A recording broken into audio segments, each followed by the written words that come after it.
O STF abre 3 ofensivas contra a direita em menos de 48 horas. Dessas 3 ofensivas, 2 são contra pré-candidatos nas próximas eleições. É impressionante, mas foi isso que aconteceu. O Van Hatten, Geyer e Malafaia, 3 nomes que ontem, no dia 28 de abril, a primeira turma tornou réus. Tornou o deputado Geyer réu, o pastor Silas Malafaia, que nem foro privilegiado tem, e acabou entrando nesse balaio.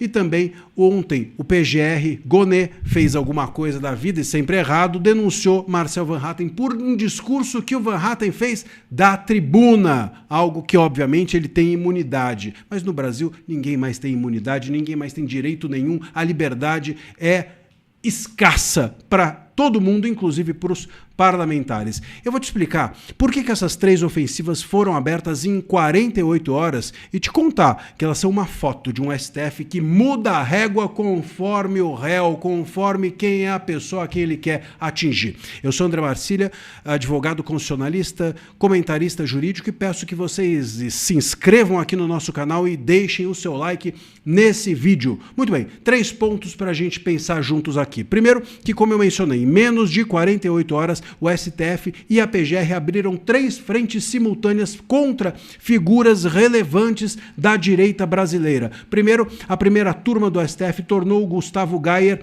do PL, pré-candidato ao Senado por Goiás, réu por injúria contra Lula, baseada em uma postagem que associava o presidente ao fascismo, ao Hamas e etc, etc. Sendo que vale aqui a gente lembrar que em 2022 o Bolsonaro pôde ser chamado de genocida pelo próprio Lula. E agora o Lula não pode ser associado ao Hamas ou a qualquer coisa do gênero. Cadê a régua? Onde que está a régua? Isso é um completo absurdo. Total. E fora que o Geyer é parlamentar. A imagem que ele fez com inteligência artificial fazendo essa associação foi feita depois que ele foi diplomado. Portanto, já estava resguardado, ou deveria estar, pelo artigo 53 da Constituição, que permite que quaisquer manifestações de parlamentares sejam invioláveis. É isso que diz a Constituição. O Silas Malafaia, também pela primeira turma, foi tornado réu por uma manifestação em que ele disse que generais do Exército eram, abre aspas, frouxos, covardes e omissos, numa manifestação. Quais generais? Ele disse? Não, ele não disse. Mesmo assim foi tornado réu. Se você não tem um destinatário específico, não dá para dizer que aquela pessoa foi ofendida. Não dá para alguém dizer, opa, frouxo, então sou eu, hein? Então eu me senti ofendido. Parece a história do Lula quando colocaram a faixa ladrão e ele falou, opa, é comigo, só pode ser comigo. Aqui ele falou que frouxos, covardes e omissos, aí sai meia dúzia de militares e dizem, opa, essa é comigo, me ofendeu. Bom, meu caro, então você está vestindo a carapuça. E o Marcel Van Hatten, que é líder do Novo na Câmara, ele fez um discurso da tribuna em 2024 e acusou o delegado Fábio Chor da PF de criar relatórios falsos e manter Felipe Martins preso. Esses 3 fatos foram entendidos, uma fala da tribuna, como criminosa e por isso ele passa também a ser réu. É claro que o método aqui, meus amigos, o método é que eles façam com que a direita sempre esteja numa coleira ou numa possível coleira. Quem não está na coleira está sempre sob risco de estar na coleira. Foram o que eles fizeram também, abrindo um inquérito contra o Flávio Bolsonaro e também a mesma coisa em relação ao Zema, quando o Gilmar Mendes pede para a PGR colocar o Zema no inquérito das fake news. Então isso é um método, como eu mencionei. O próprio Dino, que participou aqui dessa desse julgamento, dizendo que eles deveriam, que essas pessoas da direita deveriam se tornar réus, disse lá atrás numa sessão que o fascismo, estou falando fascismo só para abrandar, para não ter problema aqui no YouTube, mas foi coisa pior que ele disse,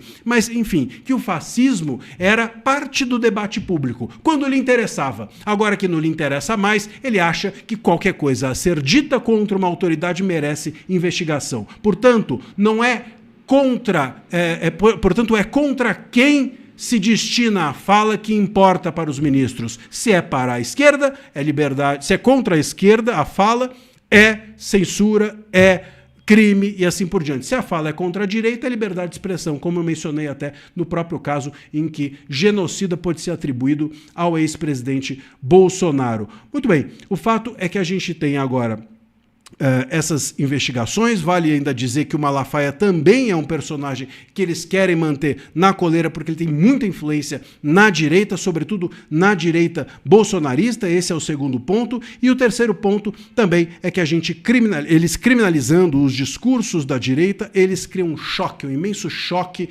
em todo mundo fica com medo. Nas eleições ninguém fala, ou se fala, fala com receio, começa a ter dedos e assim por diante. E fora que eles jogam uma imensa cortina de fumaça, porque tudo o que deveria nesse momento estar sendo discutido é o Messias sendo aprovado para o STF, é a CPI do crime organizado, pedido de indiciamento de 3 ministros do STF e do Gonê, e é caso Master, com o ministro Toffoli, com uma suspeita de receber valores por intermédio de um escritório, como a gente já fez vídeo aqui no início dessa semana, e mesmo o ministro Moraes com suspeita de receber parte de imóveis de luxo, e em claro, situações que poderiam se configurar crime, poderiam se configurar inclusive como corrupção passiva. Ninguém está falando disso, todo mundo está falando das pessoas da direita que estão sendo atacadas pelos ministros. Por quê? Porque é isso que eles querem, jogar uma cortina de fumaça e tirar o seu foco, ou o foco dos holofotes da mídia, do que importa. E o que importa é que eles estão cometendo supostos ilícitos e precisam ser investigados. Os ministros é que tem que estar nos holofotes e não a direita.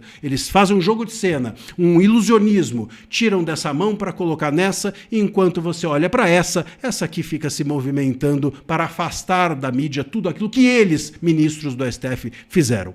Meus caros, amanhã, quinta-feira, eu vou fazer uma live para a minha comunidade. Se você é membro da minha comunidade, a Bússola, você pode participar dessa live. Se você não é, entra no comentário que eu deixei aqui fixado, clica no link e descubra o que é. Você vai gostar. Até lá, um abraço.